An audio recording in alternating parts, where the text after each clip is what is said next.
WhatsApp guys, welcome back to our channel. और आज की वीडियो में हम बात करने वाले हैं Breaking Bad season 3 episode number 11 के बारे में। इससे पहले के सभी सीजन एंड एपिसोड्स हम डिटेल में कवर कर चुके हैं। अगर आपने उन्हें अभी तक नहीं देखा है तो डिस्क्रिप्शन में लिंक है, साथ ही प्लेलिस्ट भी रेडी है, जाके एंजॉय कर सकते हैं। So without wasting of some time any more, let's start explanation of episode number 11। Episode की स्टार्टिंग होती है एक फ्लैशबैक सीन से। यहाँ पे हम देखते हैं जेसी और जेन को। वो लोग एक म्यूजियम में आए होते हैं पेंटिंग को देखने के लिए। जेसी यहाँ पे एक पेंटिंग को देखता है जिसमें बस एक डोर बना हुआ था। बाहर निकल के वो जेन से पूछता है कि क्या वो बस एक डोर था, क्या उसे पेंट करने वाली पेंटर पागल थी। जैसी कहती कि उसे डोर ड्रॉ करना था एंड जब तक वो परफेक्ट नहीं हुआ वो ड्रॉ करती रही। जब भी वो इसे बनाती थी उसे थोड़ी सी कमी लगती थी। जैसे कहते कि हर बार डोर बनाने की क्या जरूरत थी, जरूरी है बस डोर बनाया जाए। डोर अच्छे से नहीं बन रहा था तो काओ बफेलो अलग अलग चीजें बना लेती। जेन कहती है कि हर चीज परफेक्ट नहीं बन सकती। जैसी कहता है लेकिन कुछ चीजें परफेक्ट होती है। ये उन लोगों का एक मूवमेंट होता है एंड इसी के साथ ये फ्लैशबैक सीन खत्म होता है। वेल प्रेजेंट में तो जेन मर चुकी है। फिलहाल के लिए प्रेजेंट में हम देखते हैं हैंक को। यहाँ पे उसके साथ स्काइलर और मैरी भी होती है और उसका फिजिकल चेकअप चल रहा होता है। यहाँ पे उसे सपोर्ट देके चलने की ट्राई कराई जाती है लेकिन उससे चला नहीं जा रहा था। स्काइलर और मैरी उसे मोटिवेट करने की ट्राई करते हैं लेकिन वो उनपे भड़क जाता है और अभी इस टेस्ट को करने से मना कर देता है। अब स्काइलर बाहर आती है और यहाँ पे मरी उसका इंतजार कर रही थी। मरी स्काइलर को चेक देती है और कहती है कि जो बिल तुम पे करना चाहती हो ये वही बिल है एंड उसके बिल आना स्टार्ट हो चुके हैं। वेल ये बहुत ज्यादा है तो अगर तुम पे ना करना चाहो तो मैं समझ सकती हूँ। स्काइलर कहती है कि कम्प्लीटली फाइन है, मैं इसे पे करने वाली हूँ। नेक्स्ट सीन में हम देखते हैं वॉल्ट और जेसी को जो कि कुक कर रहे होते हैं लेकिन यहाँ पे वॉल्ट जेसी को कुक करने नहीं दे रहा होता क्योंकि वॉल्ट को लग रहा होता है कि जेसी चोरी कर रहा है। जेसी वॉल्ट पे भड़क जाता है और कहते हैं कि क्या तुम्हें मुझ पे यकीन नहीं है, क्या आप तो मुझे कुक भी नहीं करने दोगे। वॉल्ट उसे समझाते हुए कहता है कि थोड़ा शांत रहो, यहाँ पे कोई माइक्रोफोन वगैरह भी हो सकता है और ऐसा भी हो सकता है कि कोई हमारी बात सुन रहा हो। फिर नेक्स्ट सीन में हम उसी सपोर्ट ग्रुप को देखते हैं जहाँ पे एक नई लड़की आई होती है एंड्रिया। वेल जब उससे पूछा जाता है तो वो यही बताती है कि मुझे सपोर्ट ग्रुप में नहीं आना था। इसके बाद जैसे अपने फ्रेंड से पूछता है कि क्या अभी तक तुमने किसी को मैच सेल किया, वो कहती है कि यहाँ पे जो लोग भी आए हैं वो लोग अब इस चीज को आगे कंटिन्यू नहीं करना चाहते, उनको मैथ क्विट करना है। तो उन्हें कन्विंस करना बहुत ही ज्यादा हार्ड है। जैसे कहता है ये इतना हार्ड नहीं है, ये बहुत ही ज्यादा इजी है, जरा रुको मैं तुम्हें करके दिखाता हूँ। इसके बाद उसी लेडी के पास जाता है जिसका नाम होता है एंड्रिया। जैसे उसे कहता है कि तुमने बिल्कुल ठीक कहा, मुझे भी सपोर्ट ग्रुप में नहीं आना था। इसी के साथ उनकी बात होना स्टार्ट हो जाती है। इसके बाद हम देखते हैं वॉल्ट और उसकी फैमिली को जो कि साथ में डिनर कर रहे होते हैं। फिर जूनियर यहाँ से निकल जाता है और वॉल्ट स्काइलर को एक चेक देता है। वो कहता है कि मैं मनी लॉन्ड्रिंग कर रहा हूँ एंड ये चेक बिल्कुल ठीक है, बट स्काइलर को उस पर बिलीव नहीं हो रहा होता। स्काइलर कहती है कि अगर इसमें थोड़ी सी भी दिक्कत निकली तो हम बुरी तरीके से फंस सकते हैं। वॉल्ट कहता है कि मेरा जो लॉयर है वो बिल्कुल सही तरीके से काम करता है। स्काइलर को अभी भी वॉल्ट पे भरोसा नहीं हो रहा होता,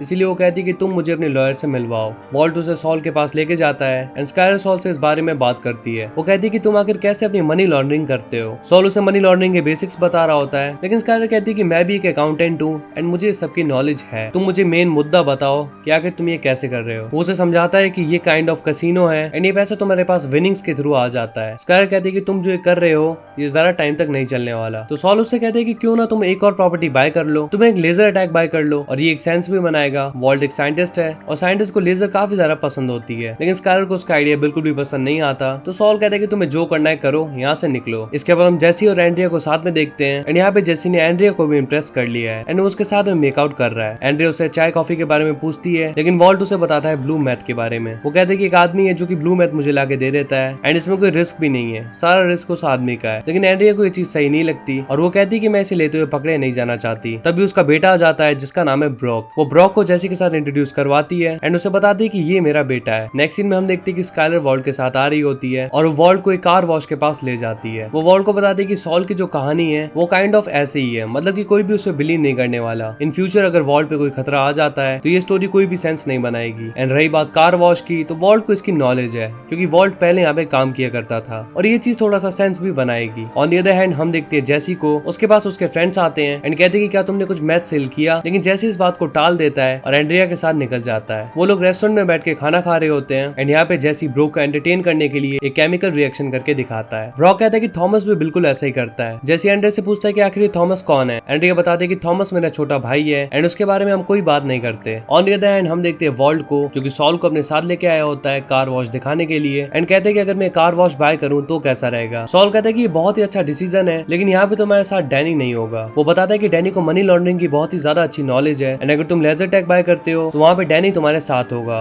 बट कार वॉश के टाइम पे वो तुम्हारे साथ नहीं होगा। तो अब यहाँ पे वॉल्ट की मर्जी है कि वो क्या चुनेगा। ऑन द अदर हैंड हम देखते हैं एंड्रिया और जेसी को साथ में। एंड्रिया जेसी को बताती है कि मेरे पास थोड़ा सा ब्लू मैथ है, क्या तुम ट्राई करना चाहोगे। इससे जेसी चिढ़ जाता है और कहता है कि तुम कैसी माँ हो, तुम्हारा बच्चा भी वापस आने वाला है एंड तुम मैथ कर रही हो। एंड्रिया जेसी पे गुस्सा हो जाती है और कहती है कि तुम मुझे नहीं बताओगे कि मैं कैसी माँ हूँ, अपने बच्चे के लिए मैं हमेशा अच्छा ही चुनूंगी। तभी एंड्रिया उसे बताती है अपने भाई थॉमस के बारे में। वो कहती है कि मेरा भाई थॉमस जब 8 साल का था तो उसे लोकल गैंग्स वालों ने उठा के अपने साथ कर लिया एंड वो लोग ड्रग्स बेचने लग गए। जब वो 10 साल का हुआ तो उन लोगों ने उससे एक मर्डर करवाया। जहाँ पे वो मर्डर हुआ था वो उस मर्डर की लोकेशन जेसी को देती है एंड जेसी को पता चल जाता है कि और किसी के नहीं बल्कि कॉम्बो के मर्डर की बात हो रही है। मतलब कि कॉम्बो का जो मर्डर हुआ था वो एंड्रिया के भाई ने किया है एंड ये सुन के जेसी को बहुत ही ज्यादा गुस्सा आता है। एंड्रिया के भाई पे बिल्कुल भी नहीं बल्कि उन लोगों पे जो ये मर्डर करवा रहे हैं। नेक्स्ट सीन में हम देखते हैं हैंक और मैरी को। मैरी हैंक से बोलती है कि फाइनली तुम्हें डिस्चार्ज किया जाने वाला है एंड अब तुम घर जाने के लिए रेडी हो गए हो। हैंक कहता है कि घर पे जाके मैं क्या करूंगा, घर पे जाने के बाद भी मुझे इसी तरह पड़े रहना है। यहाँ पे कुछ लोग हैं जो एटलीस्ट मेरी केयर कर लेंगे, बट घर पे कोई भी मेरी केयर करने वाला नहीं है। अगर मैं घर पे आऊंगा तो तुम्हें मेरी केयर करनी पड़ेगी, तुम्हें मेरे कपड़े बदलने पड़ेंगे, सब कुछ तुम्हें करना पड़ेगा एंड यहाँ पे कई स्पेशलिस्ट है जो मेरी केयर कर लेंगे। सो मैंने यही डिसाइड किया है कि मैं यहीं पे रहूंगा। नेक्स्ट सीन में हम देखते हैं वॉल्ट को जो कि अपने घर पे जाता है और स्काइलर से कहता है कि लेजर टैग भले कन्विंस करने के लिए हार्ड होगा लेकिन वहाँ पे हमारे साथ एटलीस्ट डैनी होगा, बट कार वॉश के टाइम पे हमारे पास डैनी नहीं है। डैनी मनी लॉन्ड्रिंग के काम को बहुत ही अच्छी तरीके से संभाल सकता है। स्काइलर कहती है कि मैं तुम्हारे लिए डैनी बन सकती हूँ, कार वॉश का सारा बिजनेस मैं संभालूंगी एंड हम अभी भी मैरिड हैं तो हम पे कोई भी शक नहीं करने वाला। वेल गाइस, हम ये चीज देख सकते हैं कि स्काइलर अब वॉल्ट के साथ होने लगी है, मतलब कि उसे वॉल्ट के काम में मजा आ रहा है, मतलब कि अब वो वॉल्ट को नहीं छोड़ने वाली क्योंकि वो उसी के काम में इन्वॉल्व होती जा रही है। नेक्स्ट डे वॉल्ट को कॉल आता है गस का एंड उसने वॉल्ट को अपने घर पे खाना खाने के लिए बुलाया होता है। वॉल्ट गस के यहाँ पे जाता है एंड यहाँ पे गस वॉल्ट की हेल्प भी लेता है खाना वगैरह बनवाने में। इसके बाद वो वॉल्ट को बताता है कि फाइनली तुम एक अमीर इंसान बन चुके हो एंड तुम्हें अपना स्टेटस मेंटेन करके रहना पड़ेगा। वॉल्ट इस बात के लिए एग्री करता है। नेक्स्ट सीन में हम देखते हैं जेसी को जो कि थॉमस के पास जाता है और कहता है कि मुझे ब्लू मैथ बाय करना है। थॉमस कहता है कि वो जो कार के अंदर बैठे हुए हैं वहाँ पे जाके पैसे दे के आओ। जेसी उन्हें जाके पैसे देता है एंड फिर वो लड़का उसे ब्लू मैथ दे देता है। सो फाइनली ये एपिसोड भी यहीं पे खत्म हो जाता है। Well if you enjoyed this one then make sure to hit the like button and press the subscribe button if you're new in our channel. Share it as much as you can,